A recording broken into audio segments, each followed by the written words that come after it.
issues football. in Nigerian football. Today, we're going to have Atlanta 96 Olympic gold medalist Dosu Joseph sharing with us his experiences after playing international football for Nigeria. And the topic for discussion today is the condition of Nigeria's ex-internationals. Yes, we were supposed to have alongside him another former goalkeeper, Ike Shorumo, popularly known as Ike Anobi, but due to immediate and last minute family personal engagement, he had to just quickly cut it off.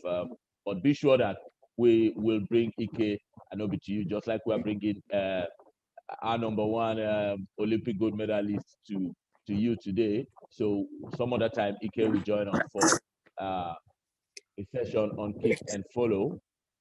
Yeah, our guest Dosu is a bit off, perhaps due to network issues. But on the show with me today, as usual, is my co-host Johnny Edward, and together we'll be talking with Dosu Joseph on the state of Nigeria's ex-internationals. Of course, you would have heard of the pathetic stories of what's been going on concerning our retired footballers after having served the nation gloriously.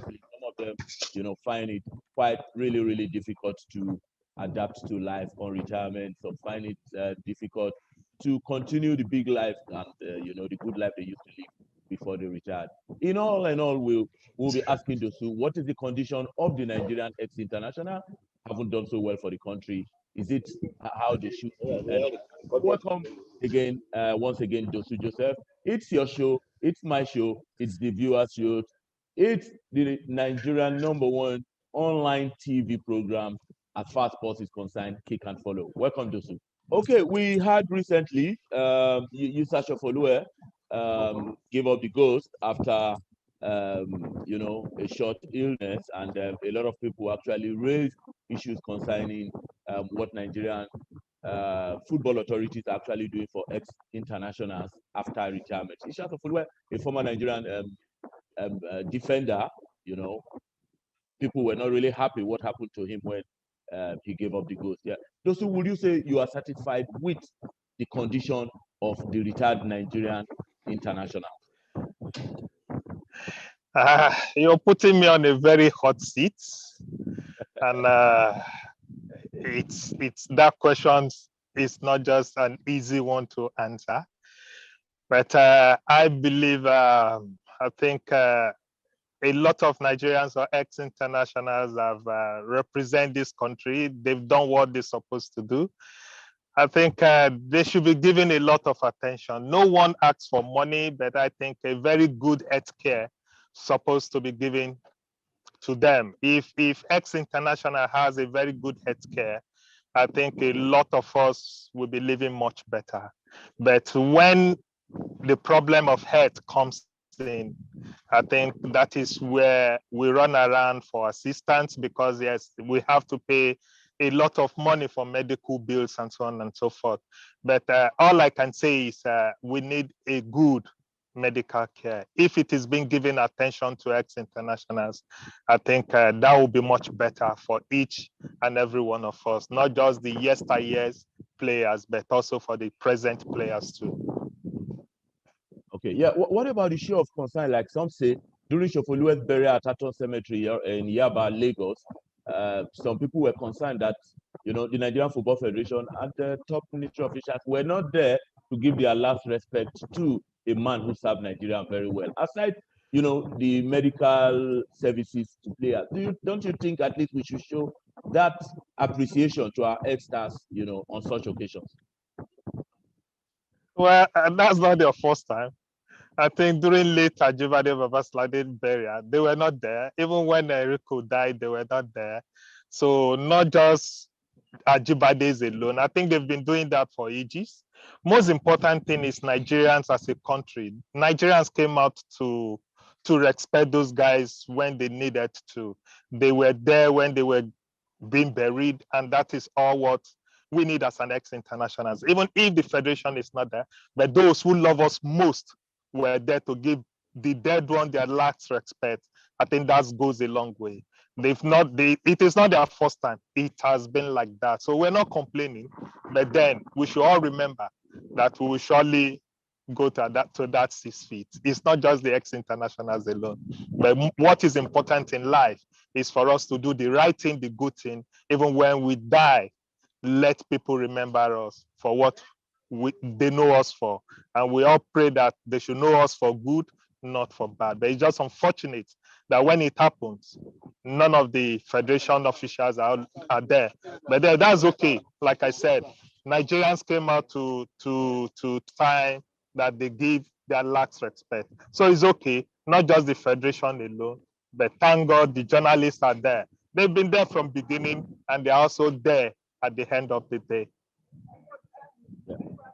Viewers, we have Dosu Joseph, Atlanta 96 goalkeeper and Olympic gold medalist, sharing his thoughts on the conditions of Nigeria's ex-internationals on your one and only sports program, Kick and Follow. And so he's been sharing his thoughts on what he feels has been done right, and perhaps what should be done for ex-internationals, for them to be, part of the larger society, haven't served the country meritoriously. And so we would be asking you, Dosu, you haven't won the Atlanta gold in 1996. You equally helped Nigeria qualify for the 1998 World Cup, but unfortunately, you had your career cut short thereafter through an auto crash, and ever since you've not been able to play football.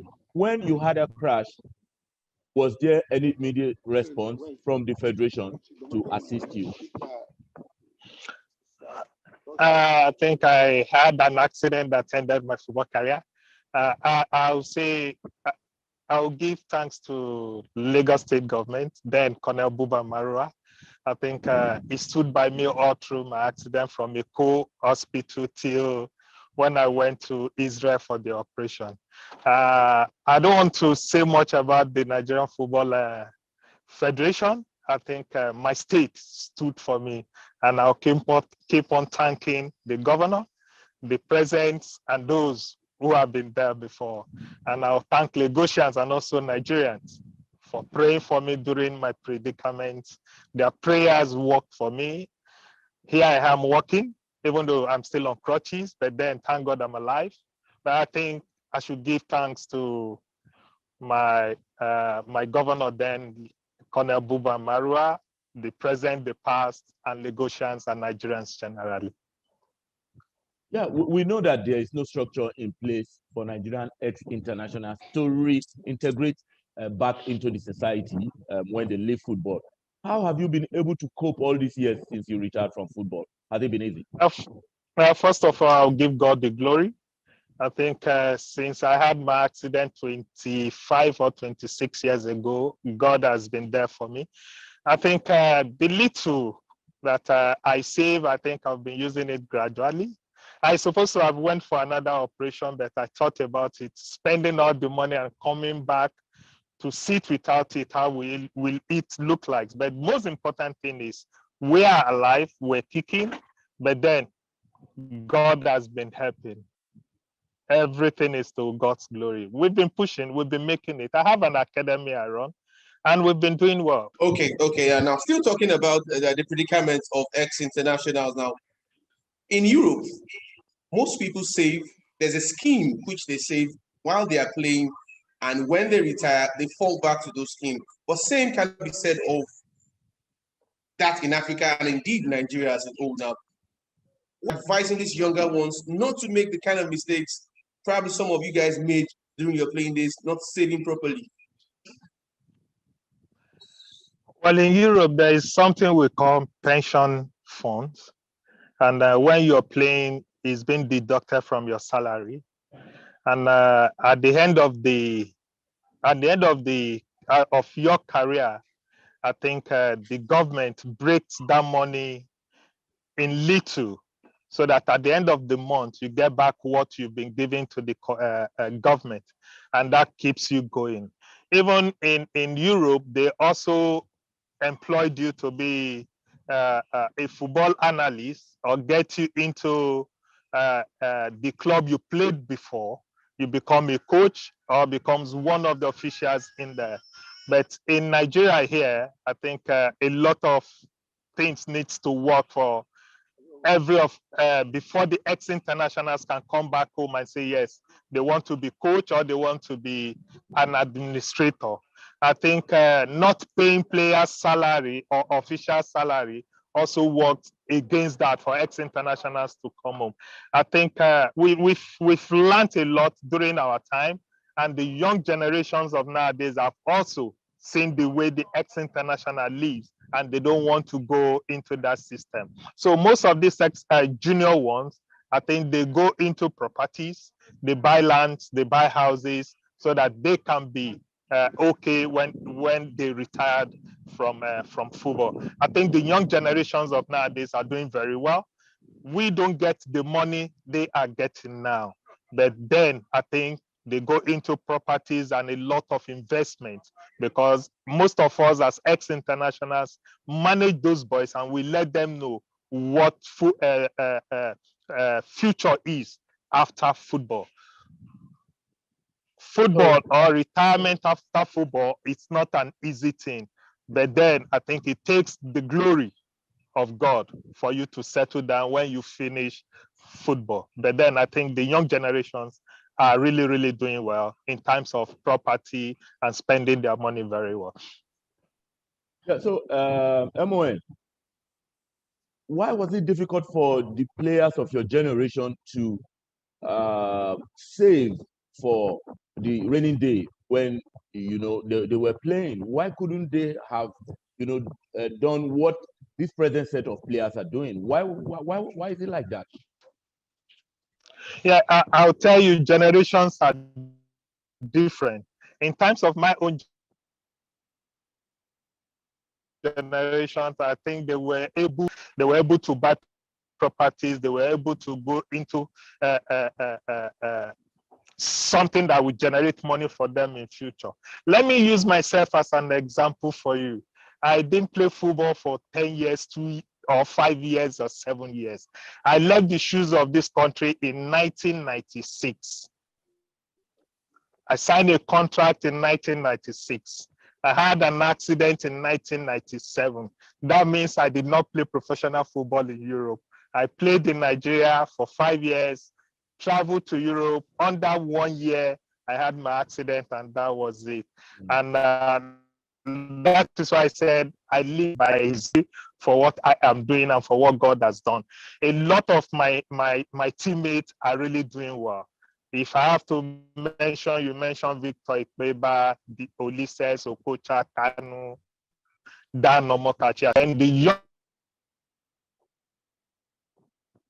generation of nowadays, when they see the coming to them. So I believe that is why they were able to sit tight, sit up, and get a lot of properties, and also go into businesses that when they finish playing, they retired and eat the fruit of their labor. Okay. Yeah. So do you think the players union headed by your friend Tijani Babangida is actually doing well for players who have retired? I don't think so. I think he just came in not up to 1 year, and he's really trying his best to make sure, yes, he makes the purpose and the other parties that were quarreling to work together as one. But I believe as time goes on, he will be able to settle all the grudges and problems that is affecting the association, and let the ex-internationals union move ahead. But at this moment, he's trying as much as he can to make sure, yes, there is peace in between, and let the associations go ahead. I think for now, he's trying as much as he can, but not sure it's yet 100%. All right. Yeah, recently we saw pictures of your former teammates, former Nigerian footballers. I'm talking about the technical director of Nigerian Football Federation, Austin Eguavon, Taribo Ikpeba,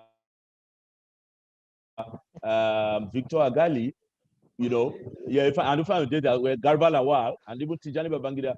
They were in Kogi State to see Governor Yaya Bello, and they presented him with a plaque, as the captain of Nigerian youths, presented by ex-members of the Super Eagles.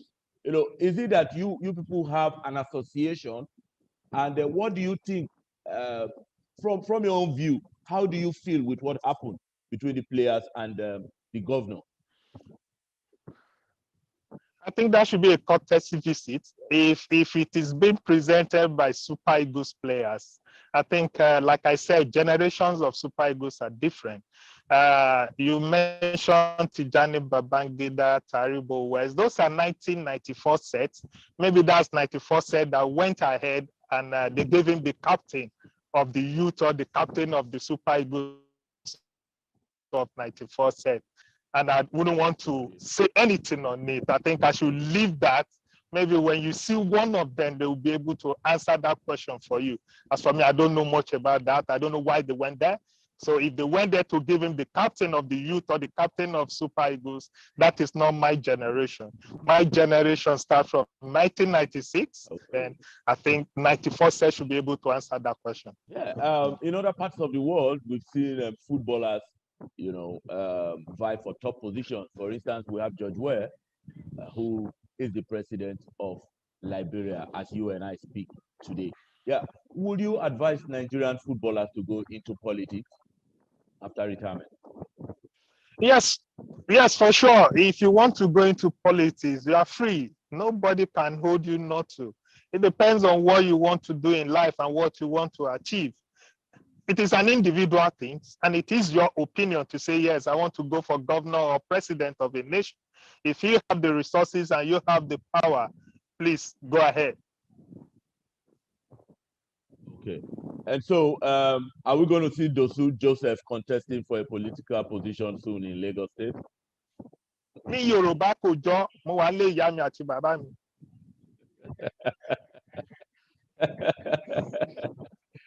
All right. What do you make of ex-internationals vying for positions now? But because they don't have that political clout, they tend to shove them aside. For instance, now in Delta State, in 94 said Edema Fuludu, was kicked out of office. Another teammate of yours also too, the defender, I can't remember his name now, in Imo also too, was kicked out. But why is it difficult for ex-internationals to transit into administrative roles in Nigerian football? See, we try as much as we can to get there, but those that are in power will never let it be. So if you are ready, Eddie, I won't say what I meant by that. I think we can go into it. It is not an easy thing. We understand what the terrain is. And you, the journalists, also understand what the terrain is. It is not easy to go in there and fight like it's an individual thing. Yes, it is your opinion. We will support you the little way we can, but then it takes a lot of courage to do that. There's always been this faction amongst ex-players, even in the current Eagles as well. There are cliques, some call them mafia, some call them senior players, and of course, some common and the newcomers. How do you think this has helped ex-internationals after their playing career? Well, I don't know much about that. When I was in national team, we play as a family. Once we put on that green, white, green, we're one. Even though we are in camp before the game, we're one. So I've never heard of our generation or my set as a Mafian side or Mafian team. We train as one. The Olympic gold because we are just like a family. And since then, I think we remain as family. We can call each other to ask how are you, how is your wife, how is your family. And I don't know much about the Mafians issue, but for me, before I left and when I left, we are like one and we remain one as family. But there were senior players in the team. For sure, even in the class, there is captain. So we have captain and we have leaders and we have elders too. So like I said, we live as one. We're just like one. And would you say lack of education has been a major problem for retired Nigerian footballers? I won't say yes, and at the same time, I won't say no. Even the yesteryears are educated. We have Shegun Odegbami, we have Amiz Zimaka, we have a lot of them present. We have a lot of educated players. But then I think we just try as much as we can to live a low life after being exposed to a lot of things in life. So we decided to say, okay, yes, let me just live a quiet life. And that's just it. Not that we're not educated. We are educated. If we want to go to any political post or anything, we decided on it and we go on it. I wouldn't buy that idea that we're not educated. We are educated. It just depends on individual to decide on what he wants to do in life and what he wants to achieve in life. That's just it. Okay, MON, please get me very clear. What I was trying to say is that it's been quite difficult for the footballers to combine education and football.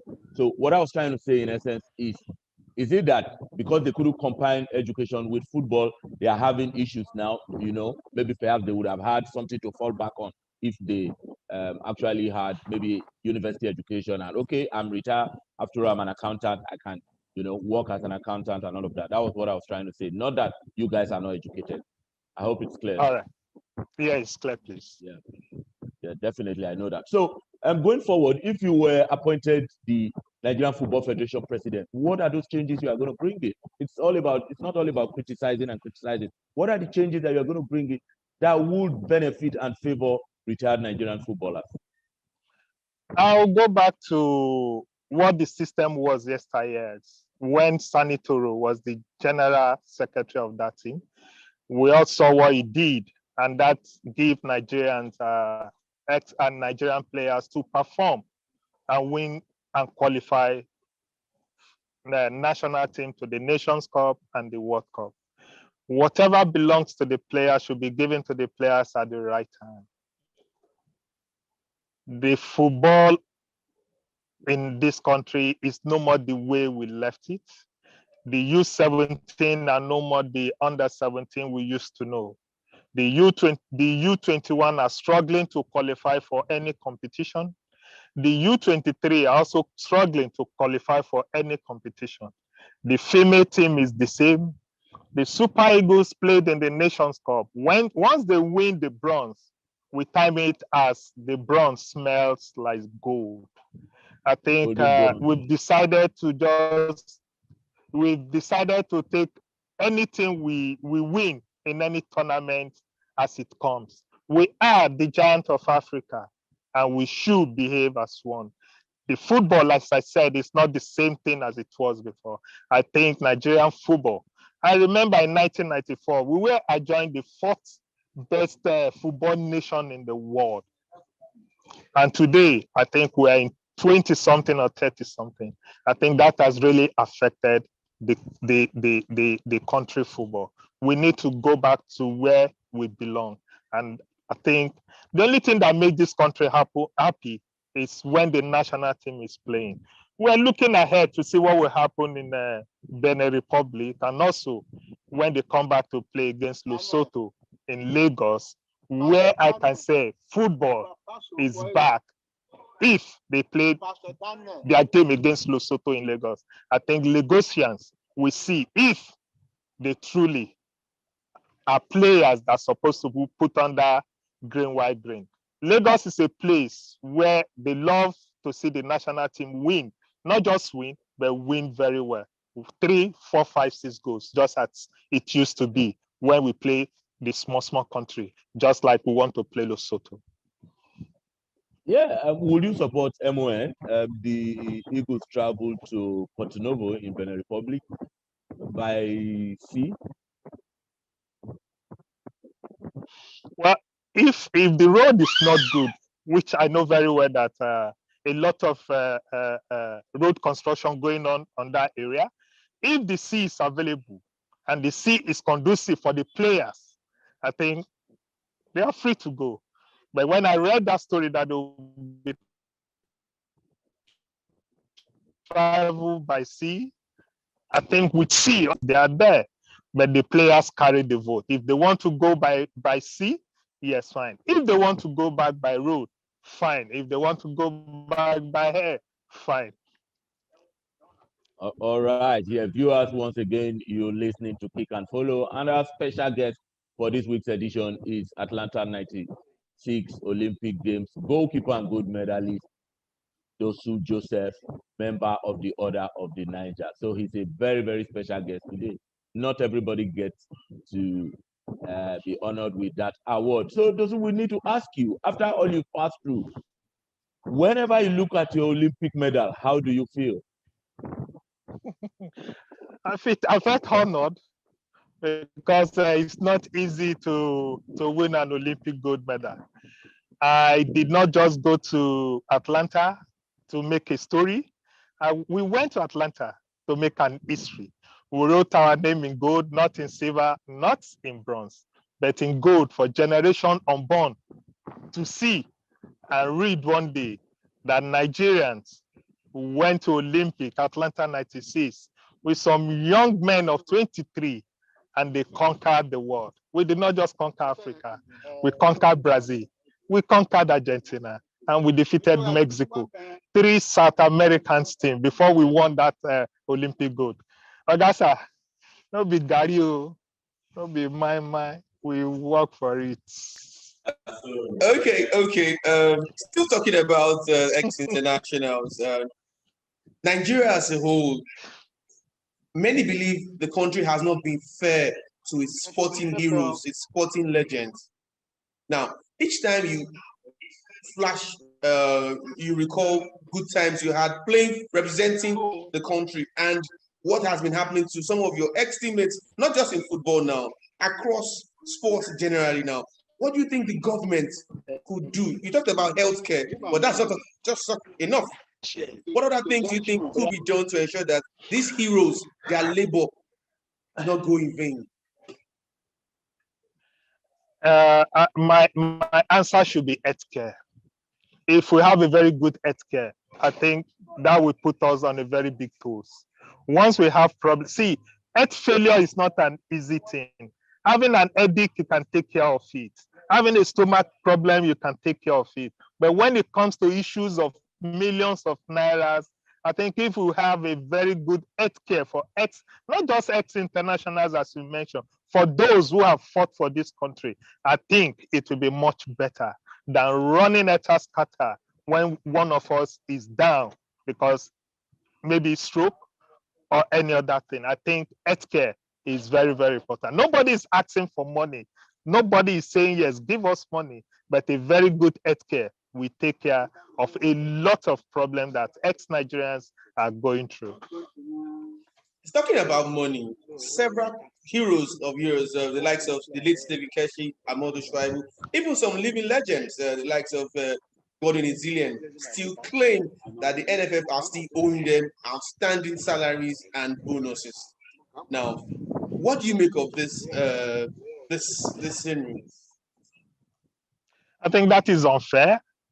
Very, very unfair. These guys are Nigerians. They've done what they're supposed to. They've served the country. Whatever that belongs to them should be paid to them when they are alive.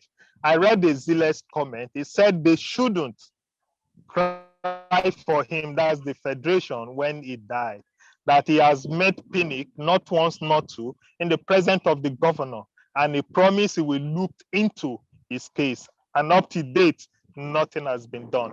I think if the federation is suing all the coaches, let them sit together on the round table and pay them off. Those that have died, call their family to come and collect their dues or their money and pay them off. Let them do it. Let them do one thing or the other with the money. I think it is unfair for the federation not paying those guys when they are alive until when they died. I think Ezila is crying now. Pay me my money before I died. And I will stand up and do the same by paying Ezile his money, not just Ezile, and likewise the late Shuaibus, the late Stephen Keshi, and the rest of coaches that they are.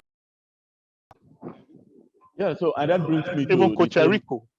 Yeah, to the same issue on past Nigerian coaches who have, managed the Super Eagles alongside their white counterparts. What we're trying to ask here is the likes of Kelshi, Siasia, ex-internationals, were given jobs by the federation to manage the national teams, but ended up being thrown out. How would you compare, the way the federation treats Nigerian-born coaches and their current counterparts who manage the Super Eagles?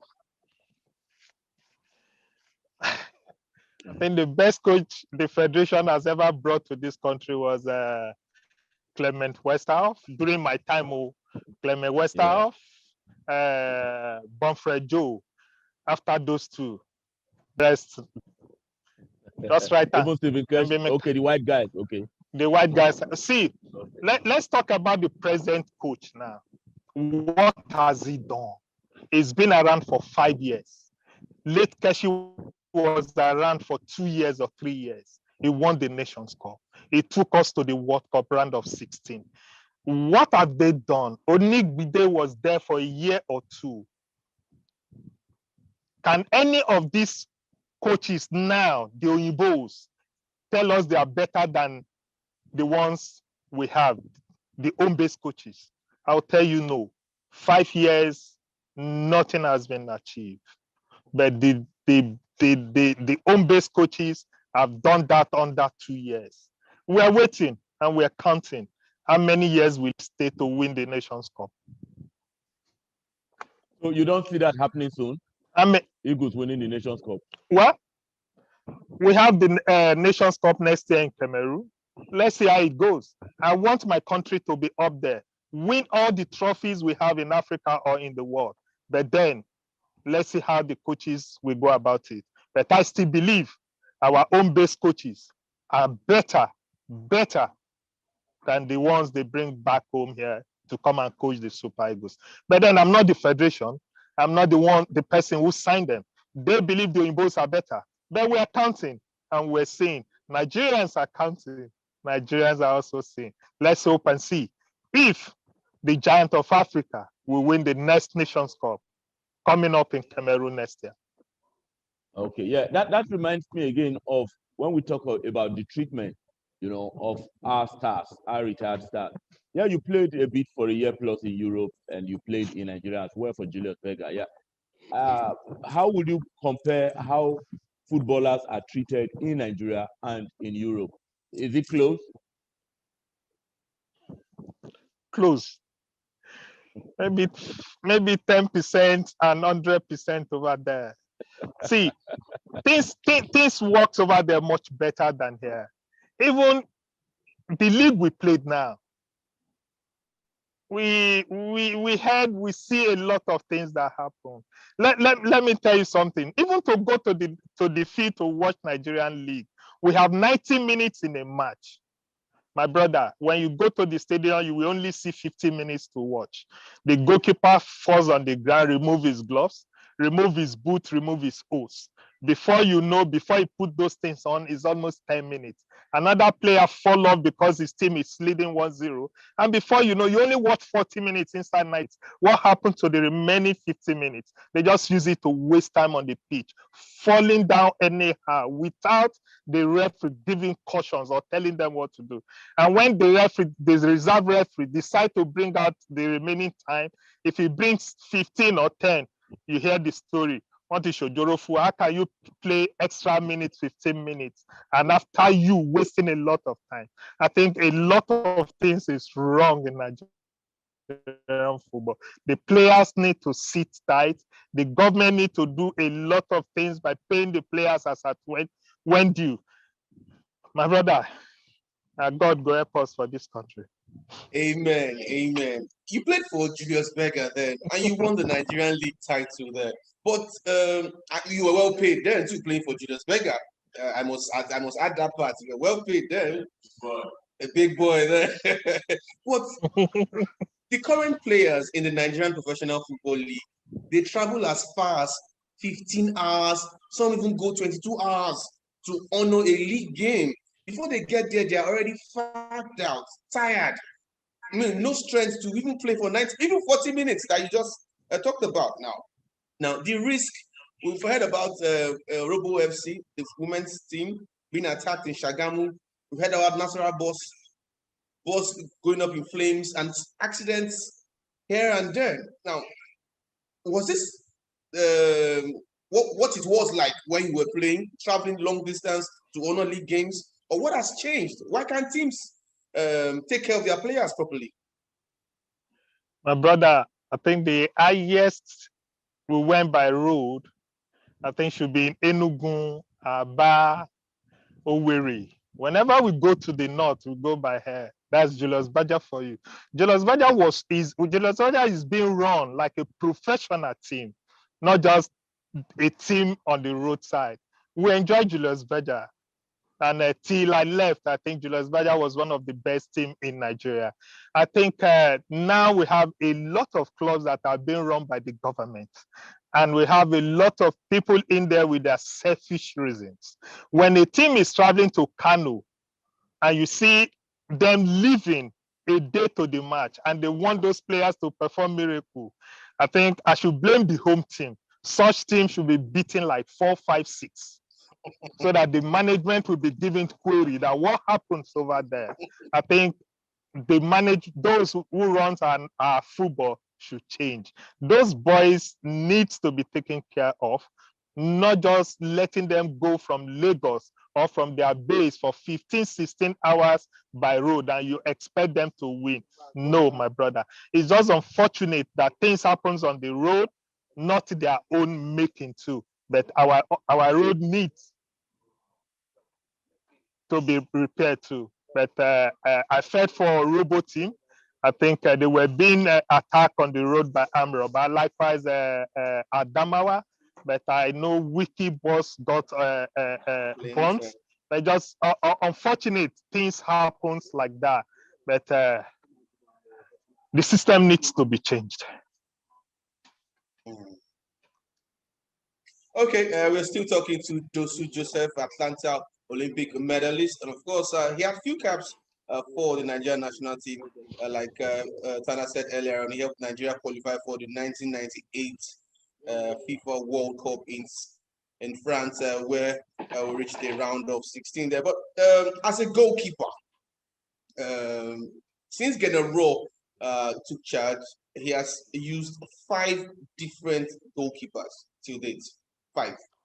But of these 5, 3 are really in the reckoning as we speak now. Maduka Okoye, Daniel Akpeyi, and of course the returning Francis Uzoho. Now, if you were the goalkeeper coach, or you had a chance to pick one goalkeeper, you've seen those goalkeepers inside out now. You've watched them closely now. Who would you prefer to be in goal for Nigeria always, and why? Like I always tell people, we don't lack goalkeepers in this country. We have good goalkeepers in the home front that played in the MPFL, and likewise, we have good goalkeepers that played their trade in Europe. Whoever they bring in to man that post, all they need to do is to do their best and give Nigerians what they want.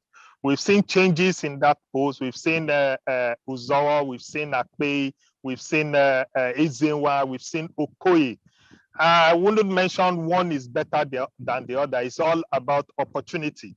Anyone that is being given that opportunity should make use of it. We have good goalkeepers in those guys. We have Delian Lapasso that has been looking for the opportunity too, but it's not been given. But like I said, we have good goalkeepers in this country. Anybody that man that post will surely want to do their best. If you don't do well, I think other monkeys, as we always call ourselves, are waiting for opportunities to go in there. Yeah, that's it. Yeah, and some feel it's actually because, back to the welfare of footballers, some feel that it's actually because Nigerian players don't sign legal contracts with their club. That's why they are being shortchanged, their old bonuses, they are not paid their salaries, and all of that.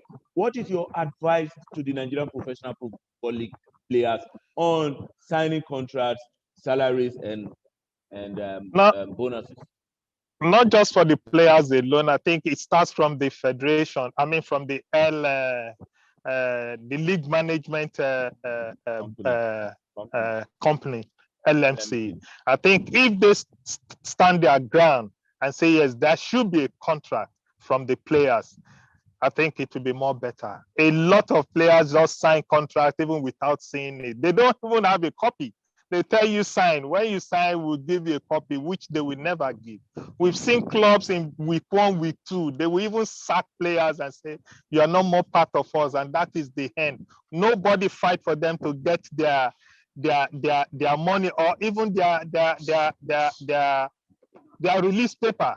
Before you know, they are just back to where they belong, and nothing will happen. The club will even tell them, go to the federation, nothing will happen. Do you know why it happens? Because it is all about them in the federation. If A has problem, you go to the federation, B will support them. But if we have foreign bodies that runs our football without the members of the clubs association in there, I think it will be more better. But if it is we, I think we'll continue to have the same problem. Nigerian football is suffering. Who will put it back on the same map of where it was yesteryears? As I sabi, brother, only God knows. I like that statement. Only God knows. All right, MON has been thrilling us with, the true situation, saying it as it is, the true situation of Nigerian football, and telling us, well, these are the problems. This he thinks if we apply it, it's going to work. He's even told us perhaps if he's ready to contest for the NFF presidency, though he said no, we will support him, because he's got lofty ideas, take Nigerian football back to yesteryears, the way it used to be, where they flew to the north to play league games as a Julius Berger player. That is unheard of. Players of the present day league can only marvel when they hear that, their previous counterparts used to fly by around the country. And so it's really gone from good to bad. But of course, it can get better like Dosu, as Ipoli told us here, if we do the right things. And so I will be asking you one question, Dosu. Just yesterday here, I watched Sunday Olise celebrate. I just watched that clip between Nigeria and Spain at the 1998 World Cup. I was just so amazed. And when Olise got that winner, he was running down to the stands and pointing at one person, and shouting. We didn't hear then, but later we got to know that it was Dosu he was pointing at, and he was almost in tears. You helped the team qualify for the World Cup and eventually didn't go there. But for that game, in France, you were there watching from the stands. Nobody knew it. Sonny saw you, and they ran to you. How did you feel on that particular moment? Were you having that feeling that, oh, I should have been in goal, my mates are playing and I can't, my wish to be at the World Cup after winning the Atlanta Olympics, all of this, what was going through your mind at that point in time? Yeah, when we qualified for France 98, and I knew I would be going, I cried. But then I looked at, you still go to the World Cup and share your country up. And I spoke with my agent, elder brother to Sunday Olise, Churchill Olise, and we went to France together. We got to the hotel without the players knowing, entered the room, spoke with Sunday, and I told him, when you score tomorrow, don't worry, just we'll jubilate it together when we come back. And when we entering the stadium, they were singing the national anthem. And when he raised up his head, he saw us coming in, and he was looking, and he knew where we seated. And when he scored that goal, that beautiful goal, it was a beautiful goal. And he ran towards where we were, and he was calling Dosu, Dosu. And the rest of the players were saying, where? And I think I cried. That was the first time I cried, said I'm supposed to be part of them. But I give God the glory that I'm still alive today, which goes a very long way. Things happen, and God knows why. So I'll say thanks to all Nigerians that prayed for me, and thanks to everybody that gave me the opportunity to put on that green, white, green. That is just unfortunate that we lost the person that made me who I am today.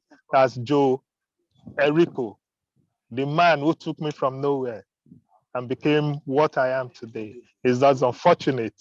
It's no more. But then I think I've played the little I can and I have left the rest for the young ones to continue. I have become an advisor. I have become a talent hunter. I have produced a lot of upcoming Nigerians that have played in the league, that have played outside, that have played for Nigerian national team.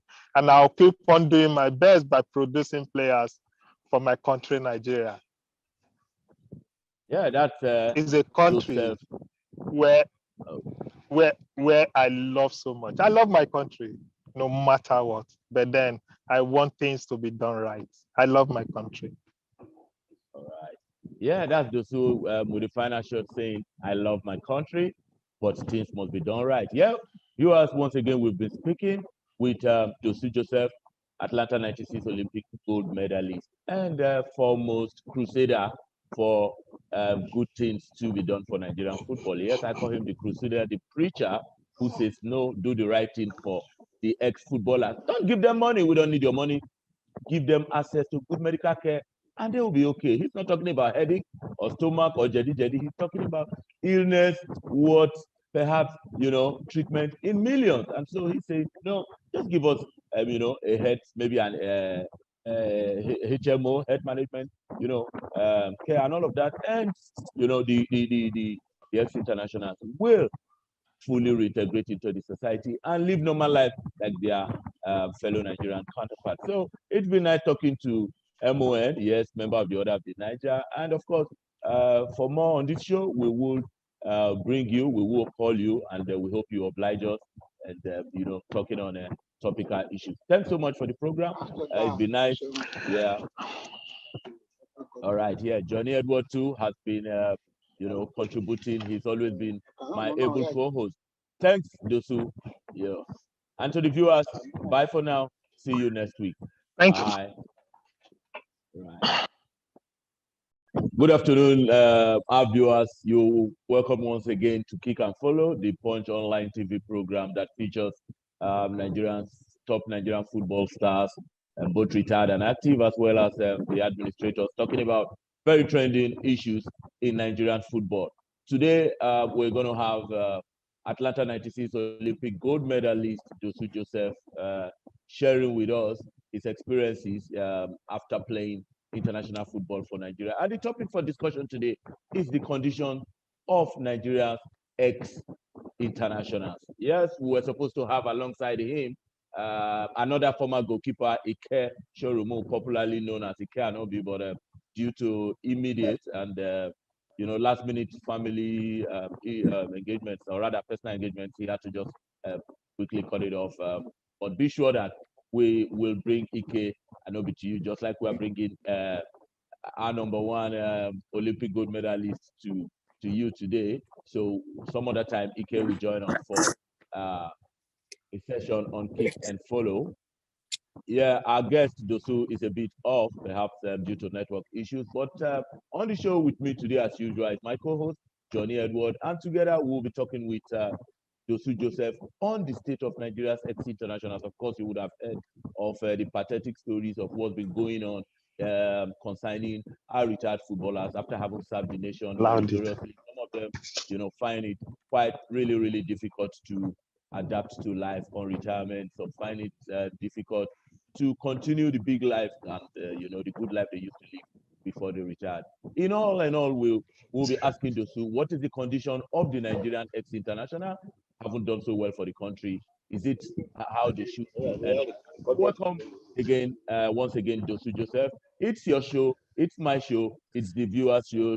It's the Nigerian #1 online TV program as far as sports is concerned. Kick and Follow. Welcome, Dosu. Okay, we had recently Sasha Folue gave up the ghost after a short illness, and a lot of people actually raised issues concerning what Nigerian football authorities are actually doing for ex-internationals after retirement. Sasha Folue, a former Nigerian defender, people were not really happy what happened to him when he gave up the ghost. Yeah. Dosu, would you say you are satisfied with the condition of the retired Nigerian international? You're putting me on a very hot seat. And it's that question is not just an easy one to answer. But I believe, I think a lot of Nigerians or ex-internationals have represent this country. They've done what they're supposed to do. I think they should be given a lot of attention. No one asks for money, but I think a very good healthcare supposed to be given to them. If ex-international has a very good healthcare, I think a lot of us will be living much better. But when the problem of health comes in, I think that is where we run around for assistance, because yes, we have to pay a lot of money for medical bills and so on and so forth. But all I can say is we need a good medical care. If it is being given attention to ex-internationals, I think that will be much better for each and every one of us, not just the yesteryears players, but also for the present players too. Okay, yeah. What about the show of concern? Like some say, during Shofoluwe's burial at Aton Cemetery in Yaba, Lagos, some people were concerned that, you know, the Nigerian Football Federation and the top military officials were not there to give their last respect to a man who served Nigeria very well. Aside, you know, the medical services to players, don't you think at least we should show that appreciation to our ex-stars, you know, on such occasions? Well, that's not their first time.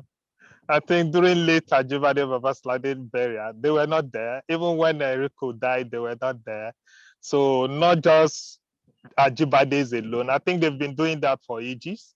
Most important thing is Nigerians as a country. Nigerians came out to respect those guys when they needed to. They were there when they were being buried, and that is all what we need as an ex-internationals. Even if the federation is not there, but those who love us most were there to give the dead one their last respect. I think that goes a long way.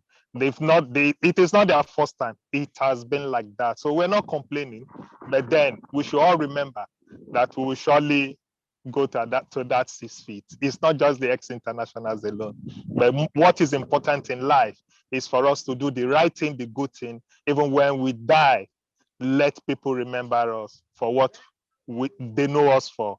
And we all pray that they should know us for good, not for bad. But it's just unfortunate that when it happens, none of the federation officials are there. But that's okay. Like I said, Nigerians came out to support during the last time that they gave their last respect. So it's okay, not just the federation alone, but thank God the journalists are there. They've been there from beginning, and they're also there at the end of the day. Viewers, we have Dosu Joseph, Atlanta 96 goalkeeper and Olympic gold medalist, sharing his thoughts on the conditions of Nigeria's ex-internationals on your one and only sports program, Kick and Follow. And so he's been sharing his thoughts on what he feels hasn't been done right, and perhaps what should be done for ex-internationals, for them to be, you know, part of the larger society, haven't served the country meritoriously. And so we will be asking you, Dosu, you haven't won the Atlanta gold in 1996. You equally helped Nigeria qualify for the 1998 World Cup, but unfortunately, you had your career cut short thereafter through an auto crash, and ever since you've not been able to play football. When you had a crash, was there any immediate response from the federation to assist you? I think I had an accident that ended my football career. I'll say I'll give thanks to Lagos State government, then Colonel Buba Marua. I think he stood by me all through my accident, from Eko Hospital till when I went to Israel for the operation. I don't want to say much about the Nigerian Football Federation. I think my state stood for me, and I'll keep on thanking the governor, the presidents, and those who have been there before. And I'll thank Lagosians and also Nigerians for praying for me during my predicament. Their prayers worked for me. Here I am working, even though I'm still on crutches, but then thank God I'm alive. But I think I should give thanks to my governor then, Colonel Buba Marua, the present, the past, and Lagosians and Nigerians generally? Yeah, we know that there is no structure in